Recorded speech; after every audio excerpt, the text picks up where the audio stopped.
the nail industry is not just this small little thing. It leaps over into film. It leaps Mhm. over into music. It leaps over. It's all. It actually encompasses all of who we are as a culture. And so I think Mhm. social media is a beautiful place to find your people, but it also, if you're not careful, you can go down the rabbit hole of comparing yourself and really diminishing your own unique story, unique vibe based on what was working for someone else. And then Right. also sometimes we start trying to move like the big dogs when we're not there yet. Polish in my hand, I'm ready to create each nail a masterpiece. I can hardly wait. Soft pastels or vibrant hues, each tells a tale in their artistry of nails. Nothing ever fails. With each swirl and twirl, let the magic begin in this kingdom of gloss. There's no end to the wind. Gloss on my fingertips, watch them shine bright. Painted like a canvas, colors taking flight. Feeling fierce and fabulous, I'm ready to ignite. Slaying the nail game every single night. Nails and beauty talk with Asia the Bird. Nails and beauty talk with Asia the Bird. Hello, everyone, and welcome to Nails and Beauty Talk. I am your host, Asia the Bird. Today, I have a very special guest with us today. She is the owner and founder of Nails and Doodles. Please welcome Passion Hampton. Hello, Passion. Hi. Welcome. Hello. Hi, everyone. Thank you for having me, Asia. I appreciate you. Yes, absolutely. I want to get into the interview by asking where you're originally from and tell us about your upbringing. I am originally from Brinkley, Arkansas, a very small town. Mhm. So my upbringing is very country. I grew up in a very small town where you basically knew everyone, everyone knew you. My dad, he was in the insurance industry. My mother basically worked at a um, daycare facility until she just became just a mom full time. But that was my upbringing. So again, everybody knew everyone. We lived in a small town. Cousins around the corner, walked up the street to the grocery store or the candy store. Mrs. Right. Gray's walked to school like the school was down the street from my home. Mhm. That kind of upbringing. Mhm. So So, what was like your school experience as far as like grade school, college, and things like that? So as far as school goes, again, I was in sports, Mhm. cheerleading, track, basketball. Um, School was a bit challenging for me. Starting in sixth grade, I started getting bullied, and so Mhm. I did deal with bullying while I was in grade school, Mhm. which I feel like really formed my perspective. It helped me to become a fighter. And so now it's like, using my voice, I feel like I really learned that through going through the bullying, having to stand up for myself, I was afraid. I had never fought before. I'm going to school to have fun, to learn, to do that, being yourself. And then I really had to overcome the fear of fighting back or getting beat up or whatever the case may be. And so I Mhm. really dealt with that from sixth grade on, really to I graduated high school. It Mhm. followed me. And Right. with that, I formed a clique. Um, so it really, now that I'm talking about it, it really speaks to how I am and how I move through the world now and standing up for other people, being a force, speaking up, using my voice for change and for good. And so I would really say that the grade school years for me really formulated that. I mean, it wasn't fun at first, but when I think back on it, that helped me to really stand up and fight for Mhm. myself. Yeah, absolutely. So, In what were like your, college, I went to the University of Central Arkansas. Yes. Sorry. it's all good. This is the journey of motherhood. So they're out for summer school. Um, Okay, go back in there. I'll help you in a minute, okay? Thank you. And so I went to University of Central Arkansas. I graduated high school in 2006, and I went on to college in Conway, Arkansas, where I got my degree in family and consumer sciences.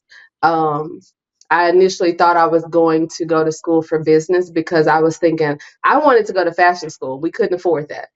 Mm, So I just thought, well, if I want to have a business, I might as well just go to business, to have a degree in business. And I quickly found out business law was not for me. And I tried to figure out how I could get out of business altogether. And so I did that, and I went into family and consumer sciences, which I would definitely say was like the best decision I could have ever made. I had a class called fashion merchandising. I had sewing. I did all of these cool things in that degree. And so that was my experience in grade school and college. mm. Now, as far as like, beauty, like what were like your earliest memories as far as like nails and beauty? Oh my goodness. It would be in elementary school when we were going to different cotillions and different events and different galas and church events where I would go with my mom to I think I may have been 13 when I first got my first full set. And just the process of knowing you're going to get your nails done, just the joy of going into the shop, picking out the colors, all of that things those things were always just such a it just brought me so much joy and excitement. It was like transformation. It's kind of like a makeover. You go in with your nails one way and you come out and it's just like, wow. Like it was always so exhilarating to go in. And so we had to travel 30 minutes to get to Mm, our nail salons. We didn't have a nail salon just in our town, right? Remember, right. we are from a very small town. So a lot of the things that other people were just had a privilege to just walk up the street, go to the corner store or wherever to get their nails done. We had to travel to get it done. So it was truly an investment.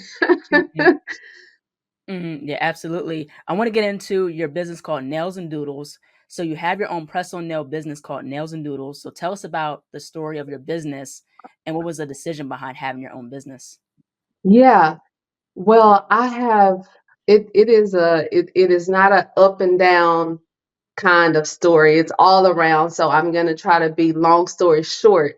Um, I've always been obsessed with nail art, the creativity of it. I've always had just this forward perspective around beauty and art and everything. And again, I think coming from a very small town, it makes you use your imagination in a way that a lot of people may not always use it because they have Right, these things in their face. So I've always turned to 106 in Park and TV and all of these things to get right, my inspiration. Or when we travel was one of the biggest inspirations for me as to how I view the world, and outside of your own little self in your own little town in your own little bubble. I think travel really helped form um, my perspective around just not limiting myself to a right, space or geography, but also going out and seeing how the world is moving and how they do things here and there, and then bringing those things back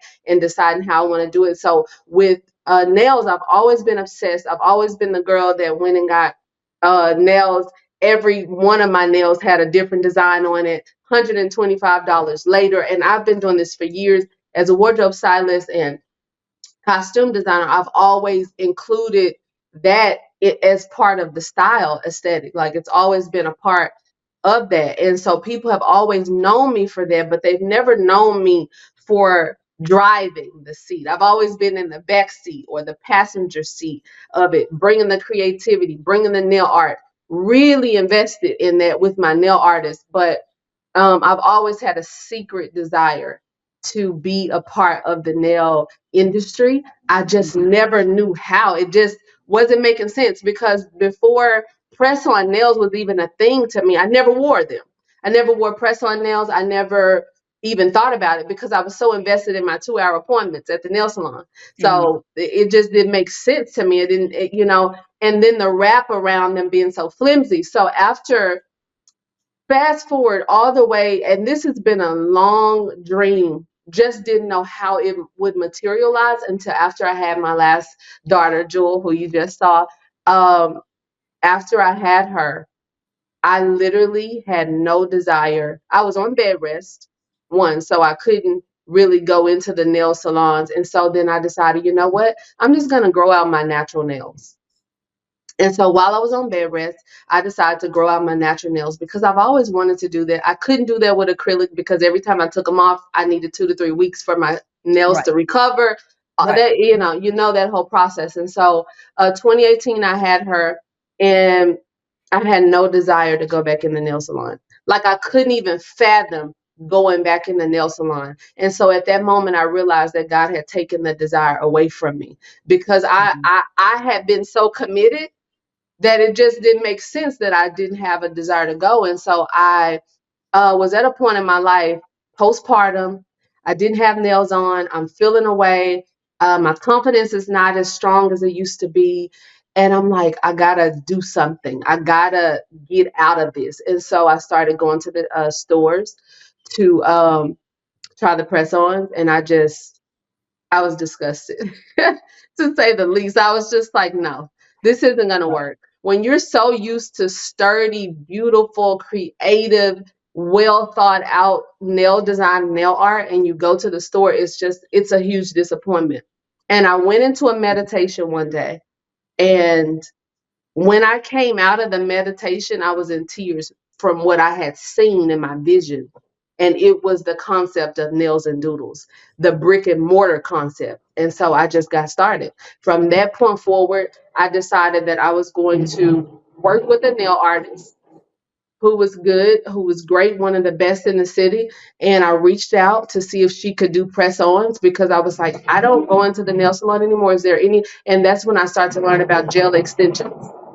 Mm-hmm. And from that point, I started having her do press-ons, and she told me that she could because the gel extension was just that. It was an extension, so you Right. didn't have to sit there and get it glued on. And so I started sending her the inspiration the same way I used to do in the nail salon. So I sending her the inspiration, telling her what I wanted on each nail. She designed them, and then I got them, and for 3 weeks, they stayed on my nails. And I was like, oh, I got to do something about this. I was like, if this continues to work for me, I'm going to start a business. And so that's what happened. Mm-hmm. Yeah, absolutely. And the thing is that like with press-ons have really such come a long way Oh because my God, uh, yes. you know, you look at the store like from CVS or Walgreens, they Hold have on, like love. Right. yeah, they have press-ons have came such a long way because like you see the Kiss brand like on, CVS or Walgreens or drugstore or Target or whatever, Yes, now like the possibilities are endless as far as press-ons. Like there's Gel-X and things like that. absolutely. The world has opened up. Mhm. The world has opened up for press-ons, and there's so many iterations, and I'm just excited about all that is gonna happen. My daughter is just screaming from the back. So, were there any setbacks that you faced while building your business? Absolutely. The setback was the fact that I didn't know what I was doing. I just had the creativity, I had the desire, I had the passion for it. I got the vision from God in the meditation, but I had no idea how to translate that into an online business, how to bring that to mainstream, bring that to the customer in a way that made sense. Because I did understand that I was going to be servicing women just like me. Although I'm in the industry as far as styling and wardrobe and all of that, this Mhm. was just new to me to be in the driver's seat of it. I've always been in the passenger seat, never in the driver's seat. So I really had to bootstrap. I had to research. I had to learn. I had to become a real student to figure out what Mhm. that even looked like. What were people doing? How did they get? Because I'm not Kiss. I'm a small business right now. Right. So I had to think like, okay, it's just me. And if the nail artist agrees, it will be us two. She will be doing the designing. I will be the creative director. I will be the visionary for the company. But how does this translate to the customer? The sizing. Oh my God, sizing was such a huge challenge for us. Mm-hmm. It just, I didn't know anything. So basically I was saying, okay, regardless if I know it or not, I know I can figure it out, and I'm going to do this in real time. That is the most vulnerable thing that a person, an entrepreneur, could ever do. But I think it really served me well because I allowed myself to be vulnerable enough to tell people, hey, this is what I'm bringing to you. I don't know what I'm doing, but we're going to figure this thing out together. And I think because I approached it in this small business kind of way, I think it served well, especially with the customer base and building that community. Mm. I want to get into as far as how can someone make their press-on nails last longer. So what are some of the ways that someone can make their press-on nails last longer, like, wear on their nails? I always say that the magic is in the prepping. So this is the thing. No, we no longer have to go to the nail salon. And this is the thing. We're not trying to take you from the nail salon, Right. but we are trying to show you an alternative for your lifestyle. If you're a busy mom like me, if you're creative, an artist, content creator who does not have time, no longer want to exchange your time for money anymore. And so it's like, as far as the prepping goes, you still have to do that. And so the thing about the gel extensions is that they're already made, they're already built, and you're just finding your size. And so when it comes to the prepping of it, so when it comes to the prepping of it, you have to make sure that your nails are dry. And so when it comes to press on nails, the kit that comes into our press on nail kit, you have to make sure that you are putting glue on the actual press on and on your nail. But before you get to that point, primer and a bonder is going to be a dehydrator. There are so many ways that you can prep your nails to make sure they are dry and a bit rough before you put them on, because the thing is, a lot of people put their press on, and some people miss out on putting glue on both the press on nail and their finger, and that's why they don't last as long. Sometimes people Mhm. wet their hands right after they put the press on nails on, and I always say wait at least an hour after you apply your press ons to put your hands in water so that they are bonded well enough to last for those 2 to 3 to 4 weeks. And so, again, the buffing, the filing, the dehydrator, the primer is very important to dry out the nails so that when the nails go onto the base, they have something to bond to instead of Right. being, our hands carry a lot of dirt, a lot of Mhm. oils. Right. And so it's really important to make sure that you're taking your time for the prep. So whenever I put on my press on nails, I may put the primer on. I buff the nail, etch the nail. You etch the nail, meaning like put primer in the middle on the back of the press on nail as well as your natural nail so that it can bond better. And then you can put a gel polish on your natural nail, right? Mhm. And then put glue on the press on nail and it'll hold longer. And so there's so many different ways to go through. But if you shop with us, we'll let you know all about how to, let them make them last longer. Absolutely. So for someone who wants to start their own press-on nail business, what would be some marketing and branding strategies you would recommend for people beginning in their press-on nail business journey? I would say do your research. I would say do your research, and also what perspective are you bringing to the industry? Because one thing I've realized is that we can do all these things about selling and all this type of stuff, but if you don't have a voice that you're willing to use and be open to use, then it's going to be hard to reach your people. And so a lot of us are trying to do a whole lot. I know we're in this economy of like faceless Instagram and faces this, we still want to see your face. That's what I learned, that people still want to connect to the person behind the story. So that's what I would say. Utilize your unique value proposition. What makes you so unique? With me, I come from fashion and style and street style and creativity. I'm bringing that because I don't see it in the industry. So we really have to stop trying to be like other people. Stop trying to be Right. like Kiss. Stop trying to be like whatever your big name is, and just decide that, you know what? I know that I'm starting small, but I'm not going to end small. So I'm going to hone in on who I am, what I want to see, what I bring to the table. I did a lot of asking other people. I always ask other people, what do you come to me for?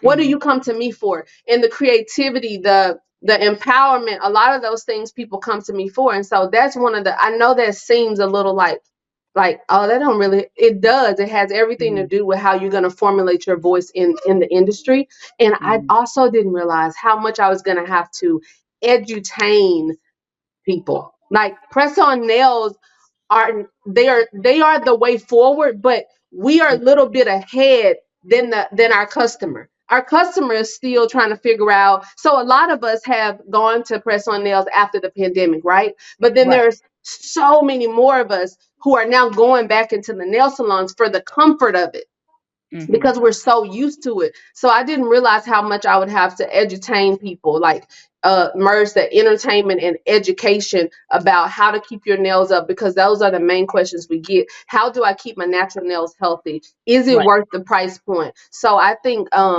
doing heavy research, staying true to yourself, and really also mapping out how you want to build out your social presence. I think that is a very, very big one. Mm, yeah, absolutely. And the thing is that with the nail industry, nails is an art form in itself, and you can Absolutely. tell a story with your nails. And definitely, I can agree as far as the importance of standing out, because there's so many nail artists that I see like that want to be like this one person or this other person. Like, no, Oh my God. you have to stand out, and don't be afraid to experiment and let your mind go with the possibilities. There's so much Absolutely. more than just the character art and other things like that. Because a lot of times what we're doing is, and so I say map out what you want to do and how you want your social presence to be, how you want people to receive you. But you can't spend too much time on that, because at the end of Right. the day, you need to still reach the customer. And what I will also add in is pop-ups are going to be your best friend. That in-person interaction is going to be the best thing for you. I'm telling you right now, I'm 3 years in, and I would totally tell you, until we figure out how to translate the vibe in person to online, you got to be in person, because that's how you find your people. Go to all the pop-ups you can, because as a small business, that's where the bulk of your money is going to come until people find you online. So the beauty and nail industry is an Asian-dominated market. In an interview, you talked about your experience dealing with racism and microaggressions. Can you tell us your experiences dealing with racism in the nail industry? So this, I want to preface this by saying I love my Asian girls. I've been working with several. The first person that I actually launched Nails and Doodles with, she's an Asian girl.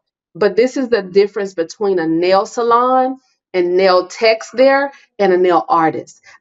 Let's be sure to make the distinction, because in the nail salons, a lot of the traditional nail salons that we grew up in that are still here on every corner, you don't have as much nail art, the passion for the nail art, the health of your nail, as you Right. do the ones who just want you to sit in the seat, let me do what I do, give me the color, show me your design, but we can't do too much. Don't be too much. And so I have always had a challenge. It went from, like I was telling you early on, exhilarating, creative, joyful process of getting your nail done when I was a little girl, and the joy that it brought me all these years creating with other nail artists, to going to a traditional nail salon started to be more of an anxiety.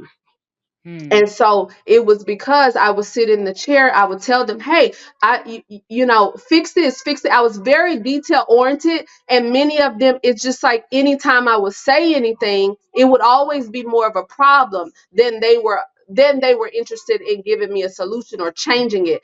I don't know what it is, but I kept feeling um like they wanted to mute me, like, hey, don't Hmm. don't say that, don't do that, this is fine, I would tell them, hey, my nail is crooked, Now, my finger may be crooked, but my nail don't have to be. And I mean, I would talk to many other customers even now about this same thing, and we've had some of the same conversations. I've had people to um, tell me that they stopped going to the nail salon for this reason, and press on nails or nails and doodles made them come back and fall in love with nails and the nail art again. Because when we go into the salons, we're looked down on a lot of times. So one, we are inspired, they're inspired because we coming in and we're spending all of our money and we're giving them all of this, that, and the third. But Right. the moment you have a problem, a challenge, you don't like something or a design that's too intricate, you get into a whole nother situation. I've had so many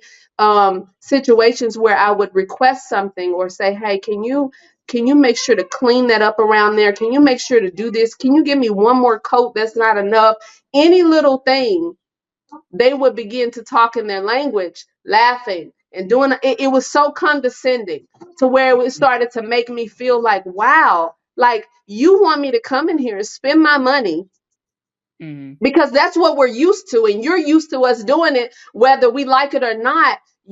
To just say to not be combative, and because where else are we going to go? That was the thought process. A lot That's been a lot of the mental trauma around going to traditional nail salons as a Black woman with Asian descent, people who are doing our nails. And so for so long, that's also the thing why I said we have to do a lot of edutainment, because we are just so conditioned to do that. So before I found Black nail artists, that's all I've been used to, going to the nail salons. And then I started to find the one-off nail artists who had their own private studios and things of that nature. But it's been a it's been a journey when it comes to the nail salons and the microaggressions that we face there. The thing is, I respect Asians for what they built as far as the nail industry, but I also Mm-hmm. respect that it's time for us to build it a new way. And I think Mm-hmm. if we Black people would start to be more interested in owning things, I think we could change the landscape. And it's gonna be a little bit of a fight because it's new, it's different. Who are you to say that you could own a nail salon? Well, who am I not to say it when I'm putting all my money in it? Mm-hmm. So Mm-hmm.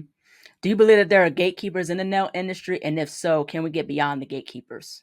I believe there are definitely gatekeepers in the industry, but I believe that what's meant for you to get, nobody can stop you from that. And I think we have to be determined enough to find the information for ourselves Mm-hmm.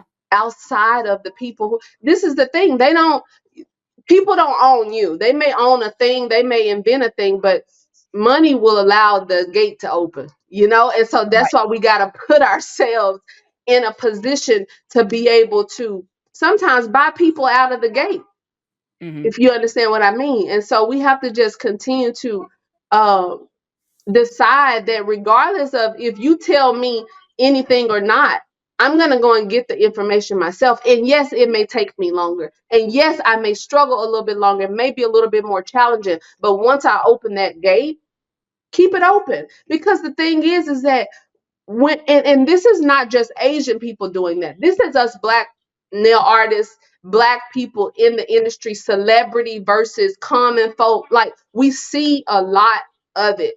And it Mm-hmm. to me, the gatekeeping comes from a scarcity mentality. Like it's not gonna be enough. Like we don't have, look around every corner a nail salon, and half of the Asian people own several of the nail salons within a 5-minute radius. Mm-hmm. Right? We Yeah. gotta we gotta start doing that. Mm-hmm. And the thing is, that's no different with like the beauty supply stores and the nail supply Absolutely. stores, because those are in Black neighborhoods. Absolutely. They And the know where to come. And so yeah. this is the thing. And that's why I'm so passionate about us. Like if we have a problem for so long, then when are we going to decide I'm going to change it? I don't care if it's small. I don't care if I don't make it as big as some of the others. Can we sustain this? Can we put the same energy and time and effort into being a consumer than we, as far as owning things? And so I think we just, everything is going to be a challenge. It's going to be a challenge when you go just as a consumer, and it's going to be a challenge as an owner. You just got to pick your battle. Yeah, absolutely, most definitely. Now, what is your perspective on social media and how it's impacted the nail industry space? I think social media is a beautiful tool when used intentionally. I Mm-hmm. also think with the same breath, it can be very intimidating and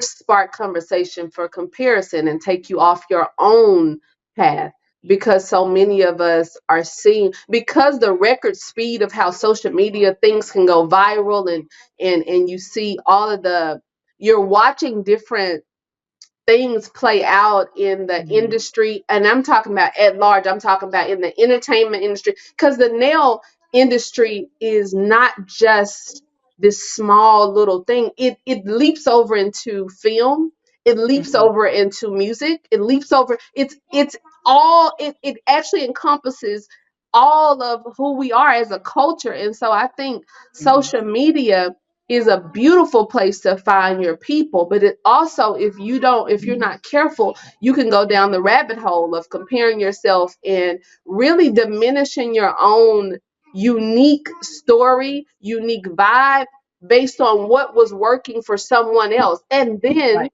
also sometimes we start trying to move like the big dogs when we're not there yet. Mm-hmm.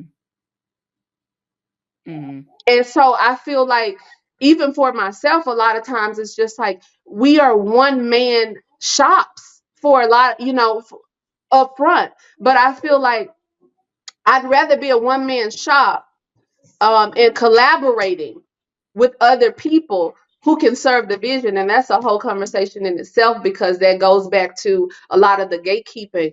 That is one of the challenges that I had that I forgot to mention, is collaborators. People who like to collaborate, who actually do nail art, but we're so used to it, we are so competitive that we think, oh, this girl has a press on nail company, why am I going to work for her? We always see it as working for her or working for someone else. When you're an independent contractor, you work for yourself, but I am buying your service.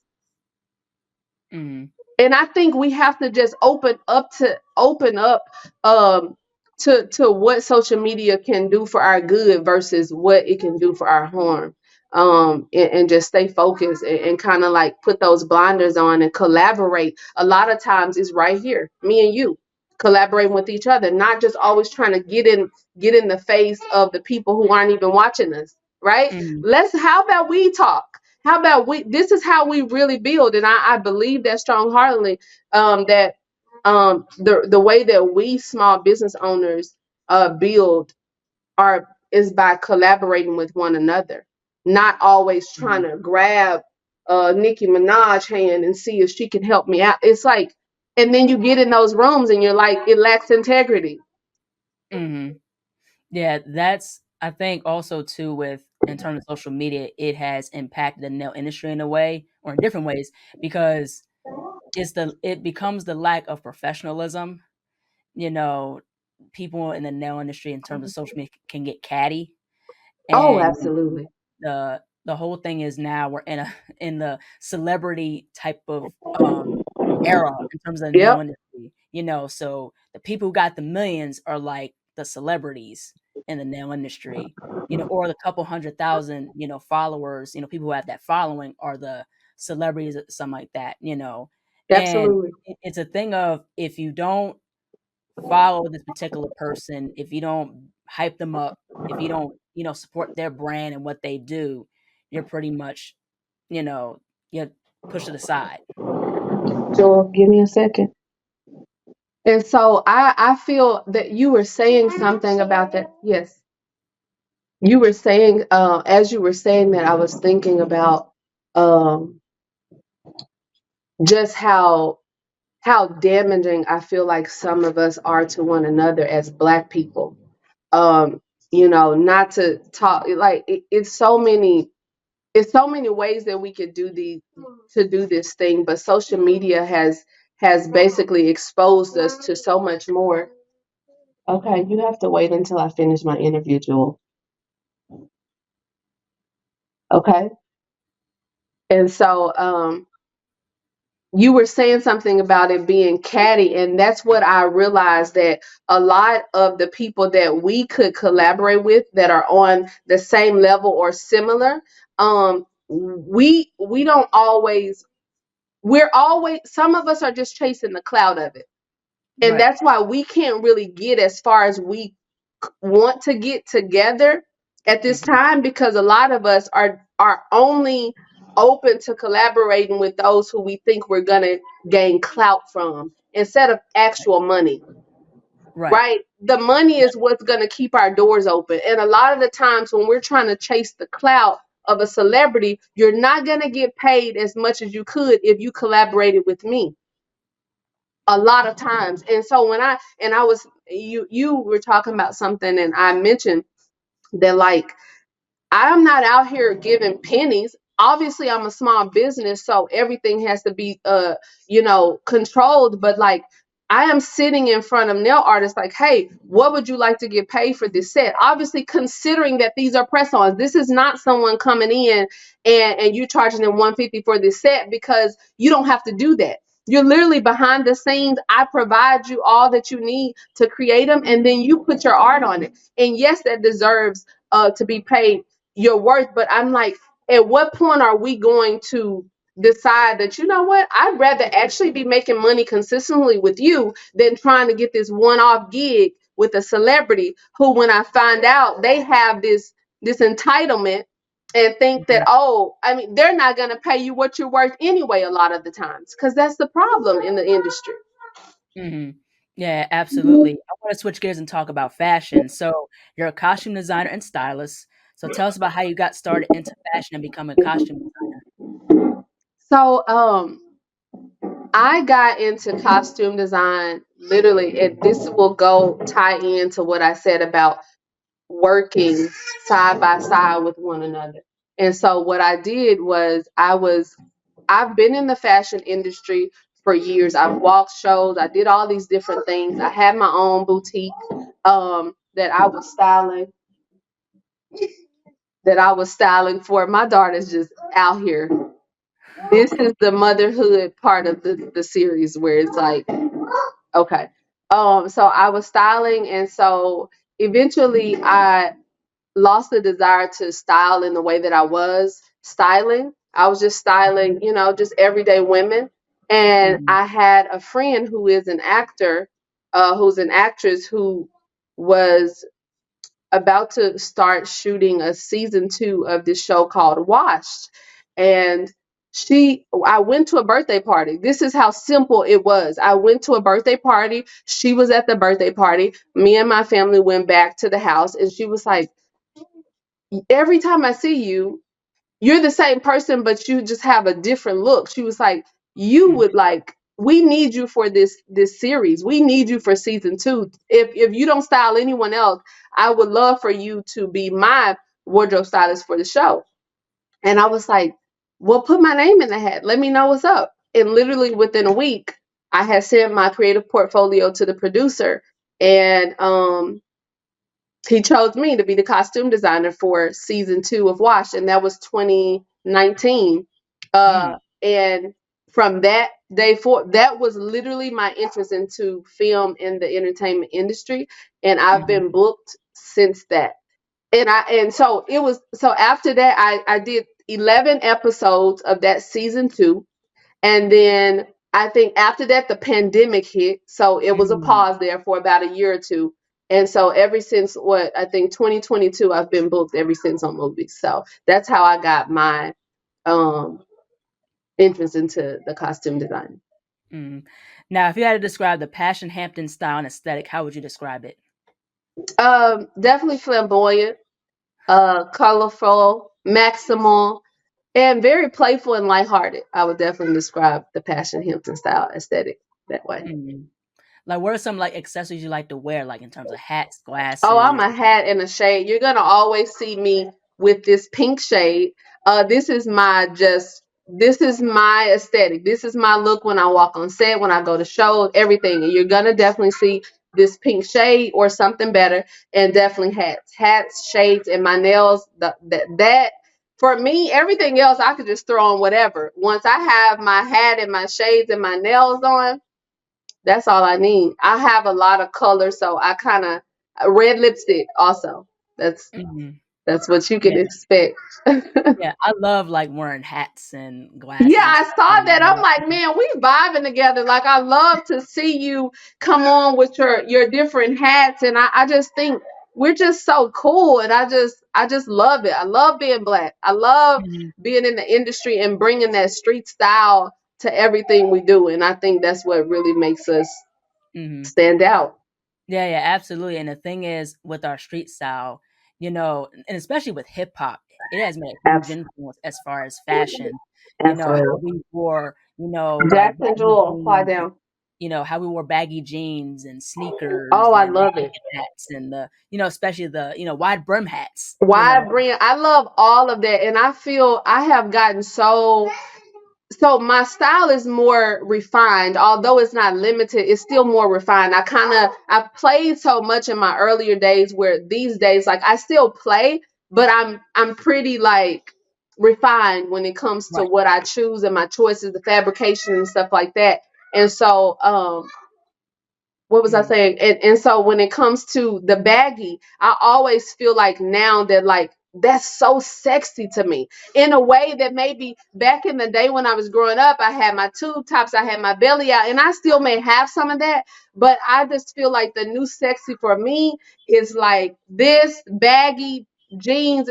It just gives a vibe that we continue to keep that Aaliyah aesthetic going, you know? Yeah, right, absolutely. Like, who are, like, some of your favorite, like, Black designers? Some of my favorite black designers. Definitely love. I'm obsessed with Fear of God and Essentials. Mifflin out of Atlanta is one. Like, I put my husband in Mifflin so much, and I find myself wearing all his shirts and the jeans, and so I love Mifflin. I love Telfar, of course. I love uh who is the other brand?